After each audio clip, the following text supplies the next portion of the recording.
Assalamualaikum warahmatullahi wabarakatuh. Merdeka. Oke guys, aku ingin berkomentar ya soal perdebatan-perdebatan yang ada di media sosial, medsos, khususnya terkait dengan nyambung nggak sih negara Indonesia itu dengan keagamaan Islam misalnya, atau keagamaan manapun di Indonesia ini dan di dunia ini. Nyambung nggak? Maksudnya sejalan nggak negara kesatuan Republik Indonesia itu dengan contohnya tadi yaitu agama Islam lah, karena ini di Indonesia ini kan mayoritas umat Islam, jadi umat Islam sangat menentukan maju tidaknya negara Indonesia, negara kesatuan Republik Indonesia ini, kan begitu ya. Oke, aku cuma mau ngomong aja bahwa sebenarnya negara, kalau masyarakat Madinah itu bisa dikatakan mempunyai negara, negara mereka itu adalah negara kesatuan Republik Madinah. Sama kayak kita, negara kesatuan Republik Indonesia. Jadi ada kesatuan, ada republik. Dari mana ini bisa terjadi? Nah ini, tahu nggak kita sebenarnya bahwa masyarakat Madinah sama masyarakat Indonesia itu sama gitu loh. Merupakan masyarakat Bhinneka Tunggal Ika. Banyak agamanya, banyak suku, banyak ras. Menjadi satu keluarga besar. Mereka menjadi masyarakat Bhinneka Tunggal Ika. Dari bahan inilah kemudian kita harus menjadi sebuah negara. Dengan dasar komposisi seperti inilah ya bangsa kita itu menjadi bahan baku daripada negara Indonesia. Nah gitu. Nah bagaimana dengan masyarakat Madinah? Sama persis masyarakat Madinah itu. Ya yang dipimpin oleh Rasulullah SAW. Hampir 10 tahun lamanya Rasulullah SAW di Madinah memimpin masyarakat Madinah itu dengan suatu pola kepemimpinan yang mirip dengan NKRI. Cuman bedanya kita ada di zaman sudah lebih modern ya, khususnya di era di mana tidak ada lagi penaklukan dan pendudukan. Kalau di zaman Rasulullah SAW itu di zaman dunia penaklukan pendudukan, zaman perang ya. Itu dulu masih boleh gitu, karena semua memang kayak begitu. Kalau kita nggak begitu sendiri ya kita yang akan musnah gitu. Tapi di zaman sekarang tidak boleh kayak gitu. Tapi yang jelas itu sama gitu kan pola masyarakatnya, yaitu masyarakat Bhinneka Tunggal Ika, masyarakat. Sehingga nanti nama negara kita itu karena kita lahir sebagai Indonesia merdeka yang tidak bisa dibagi-bagi. Ketika kita proklamasi itu, kita nggak bisa dibagi-bagi kan. Starting awalnya aja kita sudah satu nusa, satu bangsa, satu bahasa. Di Sumpah Pemuda itu. Ketika menjadi bangsa, nah, itu. Kita menjadi bangsa yang siap mempunyai negara, itu kita Indonesia yang tidak bisa dibagi-bagi. Satu nusa, satu bangsa, satu bahasa. Nah, belum lagi kita harus harus saling hormat menghormati kemerdekaan, ya kan, untuk eksis bersama, ya kan, saling hormat menghormati. Lalu ada sama persatuan yang bulat mutlak, tidak mengecualikan suatu golongan dan lapisan. Itu semangat proklamasi loh. Ada 3 semangat proklamasi itu. Jadi titik berangkatnya antara masyarakat Madinah sama masyarakat Indonesia itu sama-sama masyarakat yang pluralistik tetapi satu kesatuan. Bahasanya Piagam Madinah itu umat yang satu. Itu sama dengan satu kesatuan kalau bahasa kita. Atau tidak bisa dibagi-bagi. Itu. Nah inilah dasar, itulah yang menjadi kita menyusun sebuah undang-undang dasar. Ya kan? Pancasila itu dipertemukan dengan bahan dasar yang kayak begitu, bahan baku yang seperti itu. Yang masyarakat yang tidak bisa dibagi-bagi itu, Pancasila itu bertemu dan akhirnya membentuk suatu, kan kita membentuk negara itu kan kita menyusun undang-undang dasar ya. Ya kan, mendirikan negara itu hakikatnya kita kan menyusun undang-undang dasar, menyusun konseptual bernegara kita atau blueprintnya gitu kan. Dan di dalam undang-undang dasar itu kan harus ada sosial, politik, ekonomi, dan budaya kan. Gitu. Pasti itu. Pasti sosial, politik, ekonomi, dan budaya. Nah, karena kita itu masyarakat Bhinneka Tunggal Ika yang satu kesatuan tidak bisa dibagi-bagi, satu nusa satu bangsa satu bahasa berbhinneka tunggal ika, maka sosialisme yang ada di dalam Undang-Undang Dasar 45 itu adalah sosialisme ala Indonesia atau sosialisme Pancasila. Ala Indonesia itu maksudnya sosialismenya orang-orang yang berbhinneka tunggal ika kayak masyarakat Indonesia ini. Sama kayak Piagam Madinah juga kayak begitu, ya.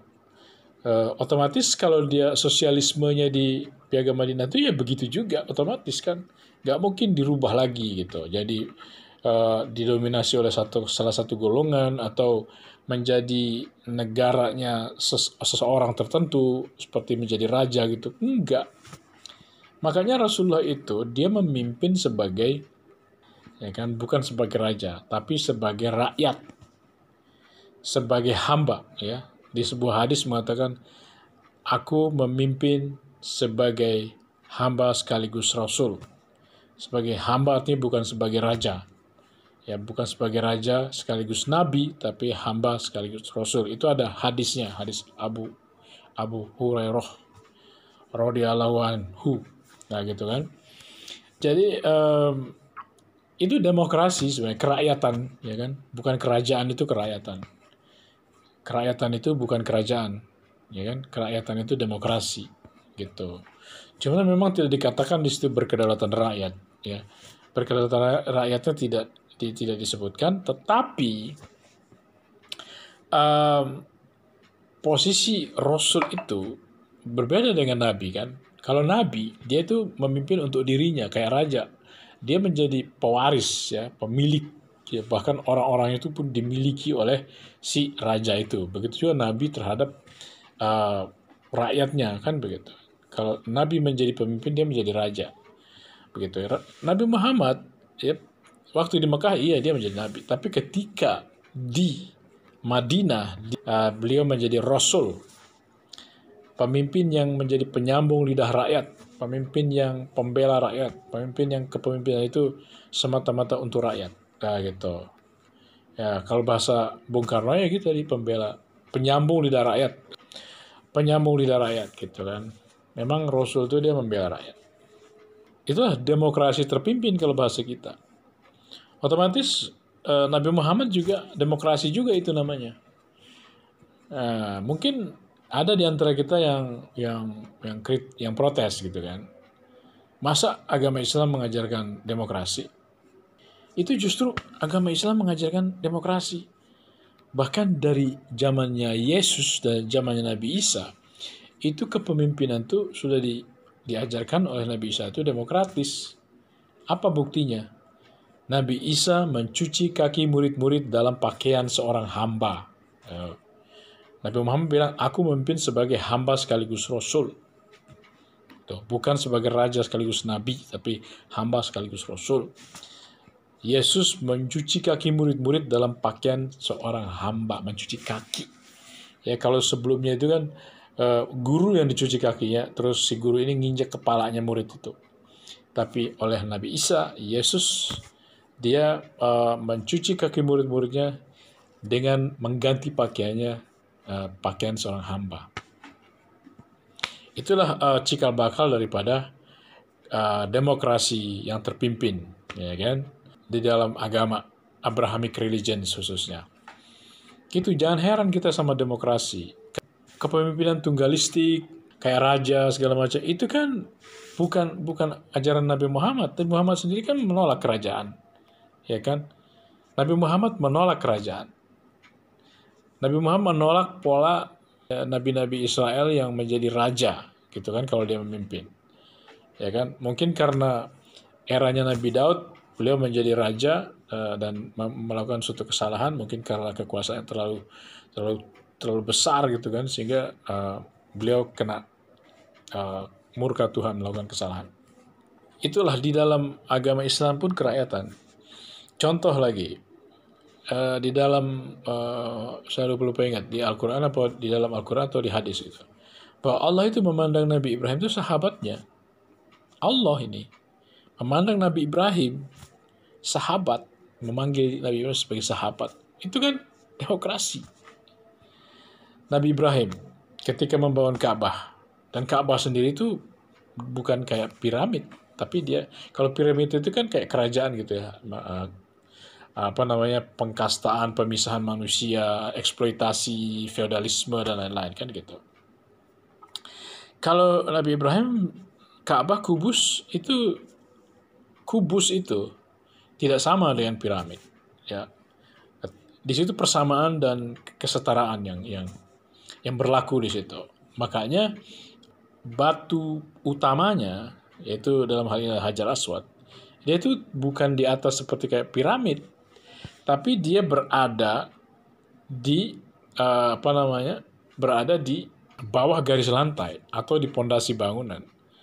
Itu demokrasi. Jangan kita bilang demokrasi itu asing di dalam agama Islam. Siapa bilang? Ya kan penuh oleh demokrasi gitu. Nabi Ibrahim ketika memberitahu anaknya akan melaksanakan perintah Tuhan untuk menyembelih anaknya itu, dia tanya sama anaknya, padahal dia boleh aja nggak perlu nanya gitu kan. Dia nanya, wahai anakku, aku dapat perintah kayak begini dari Allah, bagaimana menurut pendapatmu, dia bilang. Dan Ismail bilang, wahai bapakku, laksanakanlah apa yang menjadi perintah Tuhan kepadamu. Niscaya engkau akan mendapati aku sebagai seorang yang sabar. Itu demokratis banget. Jadi demokrasi itu sudah ada sejak zaman Nabi Ibrahim, bahkan Nabi Adam. Ya, karena Ka'bah itu sendiri adalah pertama-tama dibangun oleh Nabi Adam. Kan gitu. Jadi jangan heran kalau dalam agama itu demokrasi ya. Jangan berpikir agama Islam tuh harus kayak ada kerajaan, kepemimpinan tunggalistik. Tidak. Khulafaur Rasyidin itu bukan kepemimpinan tunggalistik, bukan kerajaan. Ya, yang berlangsung selama 30 tahun setelah Nabi Muhammad. Rasulullah SAW, Muhammad Rasulullah SAW. Rasulullah Muhammad SAW. Ya, gitu. Saya harus sebut Rasulullah ya, karena dia terakhirnya beliau menjadi Rasul, bukan menjadi Nabi. Gitu. Kalau Nabi dia akan menjadi raja. Rasul dia menjadi pemimpin yang kerakyatan. Gitu. Seperti itu. Oke, jadi nggak ada ini lagi lah, nggak ada keraguan lagi lah tentang adanya demokrasi di dalam agama Islam itu. Jadi Nabi Isa menginisiasi seperti itu, guru mencuci kaki murid-muridnya. Itu adalah merupakan visi atau dinamika daripada arah dinamisme daripada dunia kepemimpinan dalam agama Ibrahim. Itu menuju kepada kepemimpinan yang kerakyatan, bahkan berkedaulatan rakyat. Ya, seperti Nabi Isa mencuci kaki murid-murid itu seolah itu kedaulatan rakyat. Dan Nabi Muhammad juga menjalankan piagam Madinah, memimpin bukan sebagai raja, ya kan?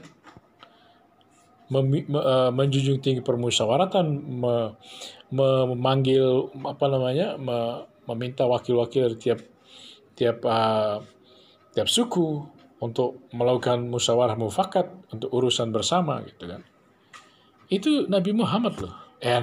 Rasulullah SAW. Rasul Muhammad Rasulullah SAW. Nah gitu tuh guys. Ya, jadi kita tukar-tukar soalnya kita diajarin untuk mengatakan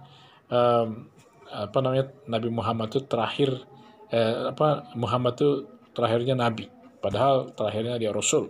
Nah gitu. Memang sih ya dia juga dari Allah juga, cuman beda cara memimpin sebagai Nabi dan cara memimpin sebagai Rasul. Ya, beda. Oke, jadi sama kan? Jadi negara kesatuan Republik Indonesia itu mirip dengan negara Madinah. Ya, karena negara Madinah itu juga negara kesatuan dan republik gitu loh. Dia republik. Makanya bukan khilafah Madinah gitu kan, tapi Khulafaur Rasyidin. Khulafa. Itu artinya jamak. Nah, jadi kepemimpinan jamak. Ya, kepemimpinan jamak kayak Indonesia ini kan ada legislatif, yudikatif, eksekutif, nah, gitu. Bukan hanya eksekutif, atau bukan eksekutifnya itu jadi satu dengan legislatif dan yudikatif seperti di kepemimpinan tunggalistik raja-raja gitu kan. Tapi kepemimpinan jamak, khulafa. Jadi Indonesia ini cocoknya khulafaur rakyat Indonesia yang berdaulat dan mendapat rahmat dari Allah Subhanahu wa taala. Nah, gitu ya. Atau Negara Kesatuan Republik Indonesia sama dengan Negara Kesatuan Republik Madinah pada saat itu. Kalau Khulafaur Rasyidin itu mau apa namanya? Dibikin ulang namanya. Jadi Negara Kesatuan Republik Madinah gitu. Oke. Cuman memang itu di zaman Rasulullah maksud saya, oke. Karena memang di ujung daripada kepemimpinan Rasulullah itu ada terjadi yang namanya baroah, dan itu sebagai keterpaksaan zaman, bukan kayak harusnya kayak begitu, bukan kayak begitu, bukan ide mula-mula yang kayak begitu, tapi itu adalah keterpaksaan zaman. Ya karena mau nggak mau harus, kalau nggak hancur gitu kan. Gitu. Jadi sekali lagi, Negara Kesatuan Republik Indonesia, Negara Kesatuan Republik Madinah. Nah, itu kalau zaman sekarang dia Rasulullah itu adanya hidupnya di zaman sekarang dan beliau membentuk masyarakat Madinah itu zaman sekarang, maka negaranya menjadi Negara Kesatuan Republik Madinah sama Negara Kesatuan Republik Indonesia. Ya, sedikit lagi. Tadi sosialnya, politiknya kayak gitu, demokrasi yang terpimpin otomatis. Kita kerakyatan yang dipimpin oleh hikmat kebijaksanaan dalam permusyawaratan perwakilan. Jadi republik yang berkedaulatan rakyat, yang kerakyatan dipimpin oleh hikmat kebijaksanaan dalam permusyawaratan perwakilan. Jadi kalau di zaman Rasulullah, kerakyatan ya, yang dipimpin oleh Nabi Muhammad, oleh Rasulullah SAW, yaitu orang yang memimpinnya itu pakai hikmah kebijaksanaan juga dan menjunjung tinggi permusyawaratan perwakilan. Sama, ya kan? Oleh karena itu pemersatuan di Madinah itu seperti apa? Ya pemersatuannya kayak kita juga, ya pasti ketuhanan yang Maha Esa gitu. Ya kan? Pasti bicara ketuhanan yang Maha Esa karena ini keesaan Tuhan. Walaupun kita beraneka ragam agama, tapi kita semua berada di bawah satu ciptaan alam semesta yang sama, diciptakan oleh pencipta yang sama. Itulah yang maksud ketuhanan yang Maha Esa. Ya, kita sama-sama menjunjung tinggi kebaikan universal gitu. Kita menjunjung tinggi kebaikan universal, mengejar kebaikan, mengejar kebajikan, cinta kasih. Nah, gitu kan. Sehingga kita dapat bersatu, ya. Kasih sayang karena Tuhan, bukan kasih sayang karena suku, ras, agama, tapi karena Tuhan. Kita semua berada di satu pencipta yang sama. Kita kasih sayang semua ciptaan yang lain. Nah, itu dapat menyatukan kita, walaupun kita beraneka ragam agama sekalipun, kan gitu.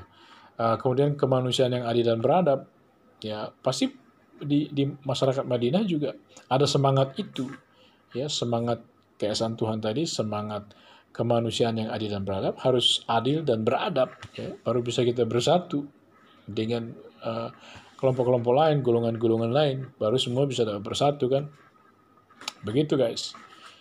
Itu jadi begitu juga persatuan Indonesia, persatuan masyarakat Madinah.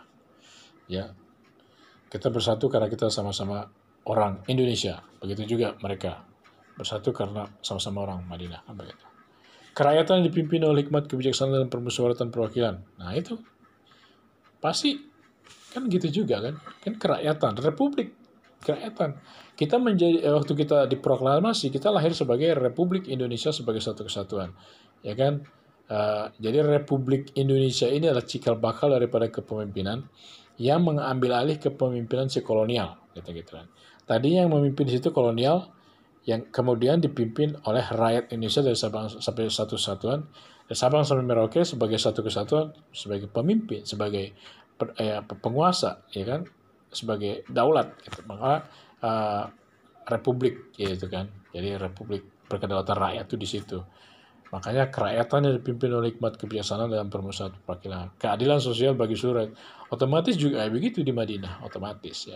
Karena kita bicara banyak suku, banyak ras, banyak agama, dan kita ingin sejahtera bareng-bareng, tentu saja ya Keadilan sosial, walaupun kata-katanya itu nggak persis seperti itu, semangatnya sama. Jadi gitu guys. Jadi ajaran Rasulullah SAW dengan piagam Madinah sunnah harus dianggap sunnah karena itu berlangsung selama hampir 10 tahun atau selama Nabi Muhammad sendiri hidup di Madinah, ya kan. Kecuali ada pada perang ada pemutusan persaudaraan yang di ujung-ujung terakhir itu karena memang nggak bisa berjalan, piagam Madinah terpaksa harus dibatalkan karena karena keterpaksaan zaman, di luar kemampuan. Ya, kalau sekarang kita bangsa Indonesia sudah mengembalikan lagi itu pemisahan manusia, pengkastaan manusia itu jadi Bhinneka Tunggal Ika, kesetaraan. Ya, seperti itu, orang mempunyai hak yang sama dan kedudukan di hadapan hukum dan pemerintahan, seperti itu. Oke, jadi jangan ragu-ragu bahwa Negara Kesatuan Republik Indonesia ada di dalam keridhaan Allah, sejalan dengan sunnah Rasul, ya, Ahlus Sunnah, gitu kalau mau disebut kayak gitu, wal Jamaah.